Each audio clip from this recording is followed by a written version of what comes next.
spanning the globe to bring you the constant variety of sport, the thrill of victory and the agony of defeat, the human drama of athletic competition. This is ABC's Wide World of Sports. Brought to you by Camel Cigarettes. The best tobacco makes the best smoke. No fads, no fancy stuff. You'll find Camel's real taste satisfies longer. By Champion Spark Plugs, the overwhelming first choice of engine experts the world over.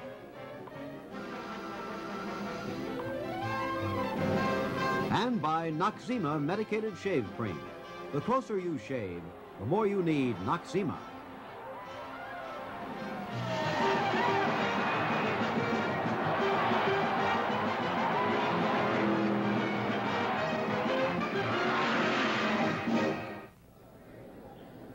Here is a look again at Cobo Arena in Detroit, a magnificent modern arena, absolutely sold out, absolutely full. Some 9,500 people jammed in here for the second time to see in this arena. They were here last year, the NCAA Indoor Track and Field Championships. It's modern arenas like this sprouting out all across America that have made indoor track and field truly a national sport for the first time in the history of it. This is a beautiful place. Everybody has a cushion to sit on and just a lovely place to spend an afternoon at a track and field meet. I think you'll enjoy this one, too, because it's different than any other track meet we've brought you in Wide World of Sports before. Here, you're going to be seeing big names, to be sure, people like Jerry Lindgren and Charlie Green from Nebraska and a good many others. However, a lot of the old Olympic names that you've seen before in the outdoor meets will not be here because this is a collegiate meet. On the other hand, a good many of the fellows you're going to be seeing this afternoon will be the Olympians of 1968. And in addition to that appeal, they're also competing for an important national team championship. Another interesting aspect. Working with us again, as always, is going to be our old buddy, Jim Beatty, the former great American miler. Jim, do you agree with that size up of this thing? Jim, you just about summed it up in its entirety. We're going to have an outstanding meet. We have a lot of new young faces. There are three things that are important in the meet. First of all, get the athletes trying to be the national champions in college. Secondly, the teams trying to win the national championships as a team. And third, these guys looking forward to 1968 as the new names and new faces in American track and field. We would also mention that we're coming to you live this afternoon from Cobo Arena. The team championship really up for grabs. There are something like 14 teams within 4 points of each other right now. The next event scheduled is the 1,000-yard run, which will be coming up very shortly. The 1,000-yard run, the record for the event, the NCAA record. And remember, this indoor championship has only been contested once before. NCAA record is 209.9, set by Robin Lingle of Missouri last year. In the field today in the 1,000-yard run are Lowell Paul of Kansas, Pete Farrell of Notre Dame. There is Lowell Paul, who has done 2:10.3 in the 1,000. And from Notre Dame, Pete Farrell, who is a younger brother of Tommy Farrell of St. John's. He's a sophomore at Notre Dame. Let's see if we can pick up some of the others. 3:45 is John Tillman of the Ohio University. This meet is his first 1,000-yard run of all time, so it'll be an interesting afternoon for him. There he is, John Tillman of Ohio. Young man from Nebraska is Peter Scott. Herb Germann is there from Seton Hall, number 401. He's the twin brother of George Germann, who won the 800 meters against the Russians in Kiev last summer. You may have seen that on ABC.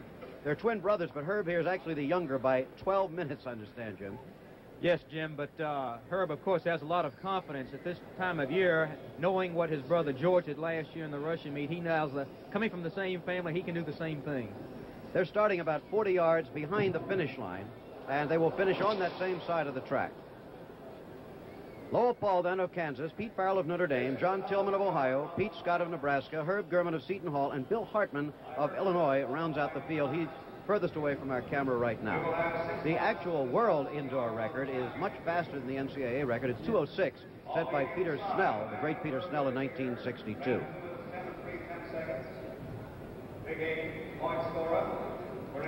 What about all this jiggling of legs, Jim? Does that serve a purpose, or is it just a little tension?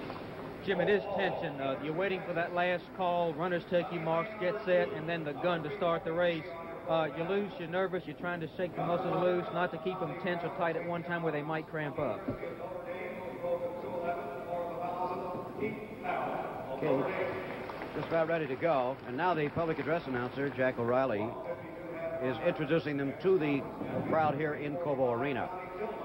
Later on today, remember, we'll be going or showing you Gardena, California, in the National Tourist Trophy Motorcycle Championship. Charlie Brockman's on hand there. We should also mention that our colleague Merle Harmon is here down on the floor of Cobo Arena. He'll be doing interviews for us as we move along. On the floor, a second of the famous German twins of Seton Hall of New Jersey. There's some action in the high jump. This is Bob Keppel of Washington State, who jumps from the, well, you might call it the left-handed side of the bar. He's the only one left in the competition who does. The bar is set at 6 feet 10 inches right now. Good competition in which the favorite is Frank Costello of the University of Maryland, a 7-foot vaulter. Of course, Otis Burrell is also in this. He's also done better than 7 feet, 7 2 1/4. Here's Keppel. Jim, most unusual, of course, just like in pole vaulting, we don't see very many left-handed pole vaulters. We don't see very many left-footed jumpers. Okay, well, here we go with the 1,000-yard run now. This coming to you live from Detroit in the NCAA Championships. There are the laps to go, 6 at this moment. And taking the lead for Illinois is Bill Hartman. Remember, 18 points at stake here. Jim, seeing young Farrell and Germann, Herb Germann in the race reminds me of a great talent that has come out of the New York area in the last several years. Tom Courtney, the old Fordham 1956 Olympic champion. Herb's brother George Germann, Tommy Farrell, and Tom Murphy, the former 1960 Olympic 800-meter runner for America. Second place right now is John Tillman of Ohio University. Herb Germann is third, but the field is very closely bunched. We saw Pete Scott of Nebraska try to get by, but in the bunch on that turn, there was just no room. So Germann is in third place. The boy from Illinois, Bill Hartman, is still the leader, and John Tillman of Ohio University second. Jim, once again, I must emphasize the importance of position in these short races on the indoor track. The tracks are extremely narrow. And then as you get into the turn, it becomes more narrow, and you have to sweep up towards the top of the track and perhaps run in the third lane unless you have good position. And that is why you'll see these fellas long before the finish line. If they're a seasoned runner, they're going to try to get good position so that as they come up to the tail end of the race, they're not going to have to run in that third lane going around the turn. There's the unofficial time superimposed. Watch that when we get near the finish. 2 laps to go now, and the leader is still Hartman of Illinois, but Germann seems to be biding his time, and moving into third position is Lowell Paul of Kansas. Peter Scott of Nebraska is still very much a factor on the inside of the track, fighting for third position right now. Jim, at this particular point, Let him go. It's in the man's race at this point. Scott tried to steal the race right then, it looked like, but Germann saw him coming, and now Germann's taking the lead. Scott is second. Lowell Paul of Kansas is third. Paul is coming on strong now. But it looks like Germann's got it wrapped up.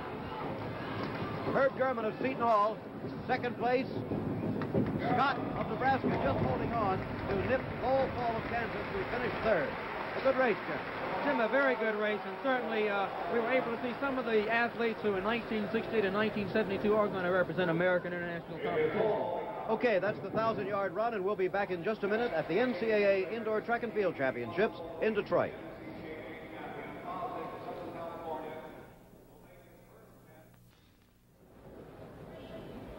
Again, this is Jim McKay along with Jim Beatty and Merrill Harmon back at Cobo Arena in Detroit.